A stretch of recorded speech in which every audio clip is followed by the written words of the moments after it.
கனடால டேப் வாட்டரே நல்ல தண்ணி தான்.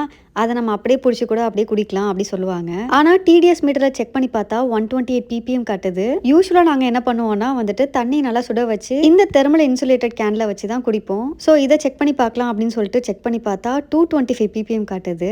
இங்கே ஆர்ஓ வாட்டர் ஃபில்ட்ரேஷன்லாம் செட் பண்றது கொஞ்சம் கஷ்டமான வேலை. அதனால இங்க இருக்கவங்களாம் என்ன பண்ணுவாங்கன்னா இந்த மாதிரி போர்ட்டபிள் வாட்டர் ஃபில்டர் தான் வச்சிருப்பாங்க. அண்ட் இதுல 4 ஸ்டேஜ் 5 ஸ்டேஜ்னு வாட்டர் ஃபில்டர் ஆகுறதுனால வாட்டர்ல இருக்க ஹார்ட்னஸ், செடிமெண்ட்ஸ், பாக்டீரியா அப்புறம் வேற கண்டாமினன்ஸையும் ஃபில்டர் பண்ணிடும். இந்த மாதிரி ஃபில்டர்லாம் வந்துட்டு ஆர்ஓ ஃபில்டரோட சீப் தான். ஆனா ஒரு விஷயம் மட்டும் நம்ம கரெக்டா பண்ணிட்டே இருக்கணும். இதுல இருக்க ஃபில்டரை வந்துட்டு கரெக்டான டைம் இன்டர்வல்ல நம்ம வந்து ஃப்ரீக்வெண்டா சேஞ்ச் பண்ணிட்டே இருக்கணும். அப்போதான் வாட்டரோட பியூர்னஸ் வந்து குறையாம நமக்கு கிடைக்கும். பாக்குறதுக்கு இவ்வளவு கிளியரான வாட்டர்லயே லெட், ஆர்சனிக் மாதிரியான ஹெவி மெட்டல்ஸ்லாம் இருக்கு. டிடிஎஸ் மீட்டர்ல 0ல இருந்து 1 வரலையும் ரீடிங் காட்டுச்சுன்னா ஒன்றும் ப்ராப்ளம் கிடையாது. அதுவே வந்துட்டு 6க்கு மேல ரீட் ஆச்சுன்னா கண்டிப்பா ஃபில்டர் நம்ம சேஞ்ச் பண்ணி ஆகணும். அண்ட் இந்த வீடியோ உங்களுக்கு நல்ல ஹெல்ப்ஃபுல்லா இருந்திருக்கும்னு நினைக்கிறேன். இன்னும் நிறைய வீடியோல நிறைய கதைக்கலாம்.